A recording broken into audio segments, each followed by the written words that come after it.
CBSE board बार बार बताता है कि कुछ कंडीशंस हैं जो बच्चे को फुलफिल करनी जरूरी है। इसके अंदर क्लियर कंडीशन बताई हुई है कि बोर्ड के अंदर पेपर कौन दे पाएगा। 9वीं 10वीं 11वीं 12वीं चारों क्लासेस के लिए इंपॉर्टेंट है क्योंकि यहां पर कुछ एडिशनल इंफॉर्मेशन भी बताई हुई है। 9वीं और 10वीं क्लास, 11वीं और 12वीं क्लास, हम इसको सेपरेट 2 ईयर प्रोग्राम बोलेंगे। इंटरनल एग्जामिनेशन के अंदर पास होना बहुत जरूरी है और मैंडेटरी है। तो आओ जानते हैं कि इस नोटिस के अंदर लिखा क्या क्या है। जो बोर्ड का बच्चा होता है ना, चाहे वो 10वीं क्लास में हो चाहे 12वीं क्लास के अंदर हो, वो शिद्दत से तैयारी करता है और उसको पता है कि बोर्ड के एग्जाम उसकी जिंदगी के अंदर बहुत ज्यादा अहमियत रखते हैं। और तैयारी करते करते जब लास्ट में उसको जाकर पता लगता है कि उसका एडमिट कार्ड जारी नहीं होगा, वो पेपर के अंदर नहीं बैठ पाएगा, तो उसका दिल टूटता है, उसका सपना टूटता है। बहुत सारी मेहनत कर ली फिर भी पेपर नहीं दे पाएगा। क्यों? क्योंकि सीबीएसई बोर्ड बार बार बताता है कि कुछ कंडीशंस हैं जो बच्चे को फुलफिल करनी जरूरी है। वो कंडीशंस आप फुलफिल नहीं करते तो फिर पंचर हो जाता है पूरा करियर। तो दोस्तों, यहां पर सीबीएसई बोर्ड ने एक बार फिर से एक नोटिस जारी किया है। बार बार बताता है सीबीएसई बोर्ड। तो 15 सितंबर को बिल्कुल ताजा प्योर देसी घी का ये नोटिस है। इसके अंदर क्लियर कंडीशन बताई हुई है कि बोर्ड के अंदर पेपर कौन दे पाएगा। और ये वीडियो 9वीं 10वीं 11वीं 12वीं चारों क्लासेस के लिए इंपॉर्टेंट है क्योंकि यहां पर कुछ एडिशनल इंफॉर्मेशन भी बताई हुई है। सीबीएसई ने इस नोटिस बोर्ड के अंदर एक बात क्लियर कट कर दी है कि भाई 9वीं और 10वीं क्लास, 11वीं और 12वीं क्लास, हम इसको सेपरेट 2 ईयर प्रोग्राम बोलेंगे। ये 2 ईयर प्रोग्राम है और ये एक 2 ईयर प्रोग्राम है सीबीएसई के लिए। आपके लिए होगी ये 2 क्लासेस, आपके लिए होगी ये 2 क्लासेस, लेकिन सीबीएसई बोर्ड के लिए एक प्रोग्राम है 2 साल का। और इसमें सीबीएसई बोर्ड कहना चाहता है कि जो सब्जेक्ट मेरे राज्य, मेरे कातिया, आपने 11वीं क्लास में पढ़ लिए, वही सब्जेक्ट आपको 12वीं क्लास के अंदर पढ़ने पड़ेंगे। हो सकता है किसी बच्चे को 12th क्लास में जाके अकल आती है कि मैथ्स बहुत जरूरी थी। मैथ्स कुछ कोर्सेज के लिए जरूरी है जिससे उसको आगे यूनिवर्सिटीज में एडमिशन मिलेगा सीयूईटी के पेपर के लिए। तो वो स्कूल में जाकर रिक्वेस्ट करते हैं, बोलते हैं कि 11th में मेरे पास मैथ्स नहीं थी, मेरे को 12th में दे दो जी मैथ्स, मैं बाहर से तैयारी कर लूंगा और पेपर दे के आ जाऊंगा। ऐसा पहले होता था। अब सीबीएसई ने क्रॉस मार दिया, ऐसा नहीं है भाई। जो भी तुम 11th में पढ़ रहे थे वो तुम्हें 12th में पढ़ना है, उसके अलावा एडिशनल चीजें आप नहीं पढ़ सकते। सीबीएसई ने क्लियर कट मेंशन किया है, जो स्कूल का इंटरनल असेसमेंट होता है, अगर तुम वहां फेल हो गए तो तुम बोर्ड के पेपर में फेल माने जाओगे, चाहे तुम 80 में से 80 नंबर ले आओ। लेकिन 20 नंबर में अगर तुम फेल हो गए, जो स्कूल के अंदर होते हैं प्रोजेक्ट वर्क के या फिर दूसरे इंटरनल असेसमेंट क्वेश्चंस वगैरह, इंटरनल एग्जामिनेशन के जो मार्क्स जोड़कर 20 नंबर बनते हैं, तुम वहां पर फेल हो रहे हो तो पूरे फेल। फॉर एग्जाम्पल, एक बच्चा है भाई, इंटरनल असेसमेंट 20 नंबर का होता है, 80 नंबर का तुम्हारा मान लो मेजर ज्यादातर पेपर का टोटल मार्क्स होते हैं, राइट। अब किसी बच्चे ने फुल शिद्दत से मेहनत की, 80 में से 80 नंबर उसके आ रहे हैं, मतलब 70 प्लस आ रहे हैं, कितने भी आ रहे हो, पास हो रहा है वो। लेकिन स्कूल में टीचर से बिगाड़ ली और स्कूल का सारा प्रोजेक्ट वर्क का उसने कचरा कर दिया, इंटरनल एग्जामिनेशन देने नहीं गया, स्कूल के अंदर अटेंडेंस नहीं रही उसकी बढ़िया, तो वो यहां पर अगर तुम्हारे 20 में से 6 नंबर आ गए तो राज्य फेल। चाहे इधर 70 आ रहे हो, तुम तो बोलोगे मेरे 70 आ गए 80 वाले पेपर में और स्कूल में जो इंटरनल एग्जामिनेशन था उसमें 6 आए हैं, तो टोटल 76 बन गए आपके 100 में से, फिर भी आप फेल माने जाओगे। इंटरनल एग्जामिनेशन के अंदर पास होना बहुत जरूरी है और मैंडेटरी है। तो आओ जानते हैं कि इस नोटिस के अंदर लिखा क्या क्या है, कौन कौन सी मेन बातें हैं जो आपको ध्यान रखनी ही होगी। तो अब तो आपको पता लग गया कि ये पब्लिक नोटिस है, ऑफिशियल वेबसाइट पर सीबीएसई की जारी हो रखा है, तो ये है बहुत जरूरी। तो इसकी कुछ इंपॉर्टेंट लाइंस को मैं आपके सामने हाईलाइट करूंगा। पहली बात तो ये, जो इसने बोला कि भाई हमारा एक 2 ईयर प्रोग्राम है ना, 11वीं 12वीं कंबाइंड और 9वीं 10वीं कंबाइंड, ठीक है जी, सिंपल सी बात है। अब बोलता है भाई साहब, जिस बच्चे की 75% अटेंडेंस नहीं हुई बोर्ड में, बेसिकली 10वीं और 12वीं क्लास के बारे में ज्यादा फोकस करने वाली बात है।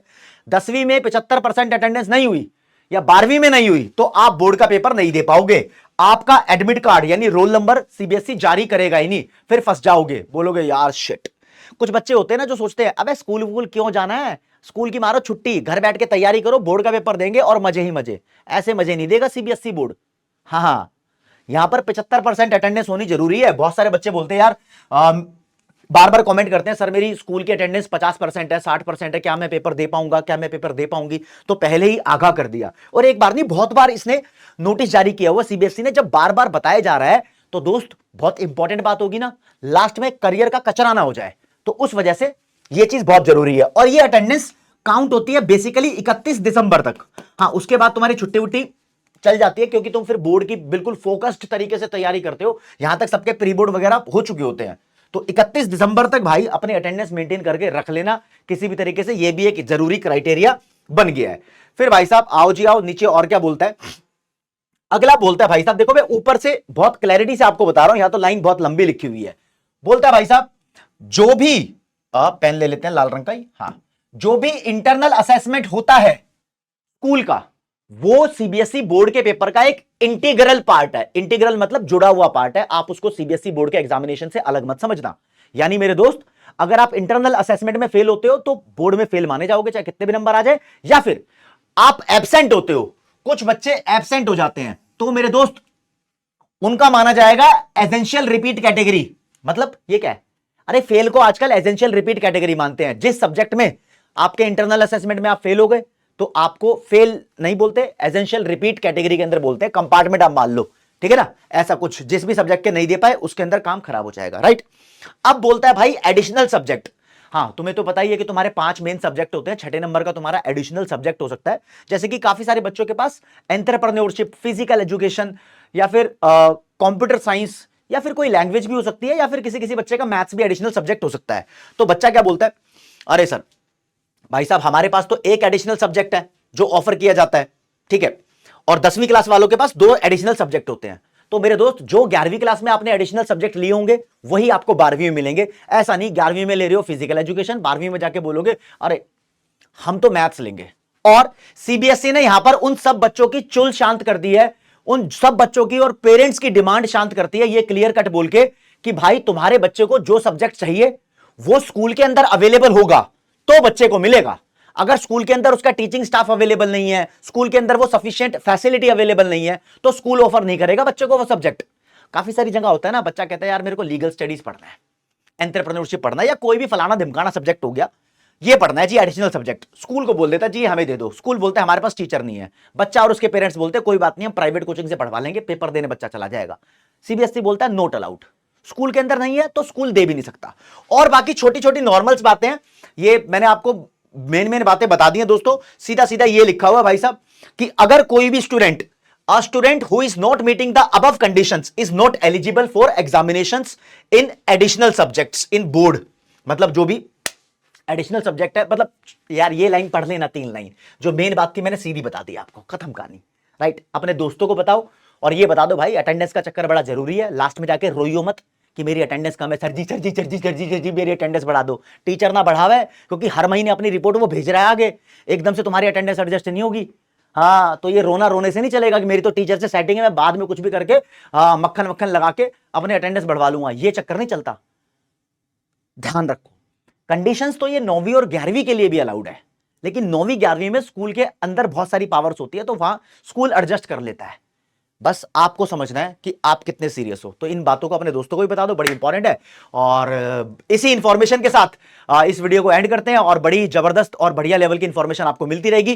फिर भी मैं बता दूं आपको दोस्तों, सीबीएसई बोर्ड के अगर आप स्टूडेंट हो तो मेरे दोस्त यहां पर सीबीएसई के द्वारा जारी किए गए सैंपल पेपर्स आपको आपके कॉमर्स वाला चैनल पे मिल जाते हैं। अभी जो बच्चे 2026 का पेपर देंगे तो बिल्कुल ताजा प्योर देसी घी के जो सैंपल पेपर्स हैं, सबसे पहले इकोनॉमिक्स का रिकॉर्ड करके दिया, फिर बीएसटी का रिकॉर्ड करके दिया, फिर दोस्तों अकाउंट्स का रिकॉर्ड करके दिया, मैथ्स इंग्लिश सब आपको मिल जाएंगे। और ये 3 तो रिकॉर्डेड अभी तक हाल फिलहाल की डेट में है ही, आप जाकर देखो। अगर आपका सिलेबस जितना भी कवर अप हो गया हो तो उतने क्वेश्चंस वहां से जाके कर लो। थैंक यू सो मच मेरे दोस्तों। और एक इंपॉर्टेंट चीज और यार, हाँ ये तो मेन है, कॉमर्स वाला बाय पीडब्ल्यू मेन चैनल है। जो क्लास 12th के बच्चे हैं इनके लिए मस्त चैनल बनाया है पीडब्ल्यू कॉमर्स वाला क्लास 12th, समझ रहे हो। और जो क्लास 11th के बच्चे हैं इनके लिए चैनल है पीडब्ल्यू कॉमर्स वाला क्लास 11th। तो तुम्हारे लिए डेडिकेटेड चैनल बना रखा है, उस पर सेपरेटली आपका एजुकेशनल कंटेंट आता रहता है। और बस बताना था या बता दिया, थैंक यू सो मच। कोई तुम्हारी दिक्कत डाउट परेशानी है, कमेंट सेक्शन खाली है, वहां लिखो, कोई भी जरूरी चीज होगी तो उसका रिप्लाई करेंगे या उसके ऊपर वीडियो भी बनाएंगे। थैंक यू सो मच, नमस्ते।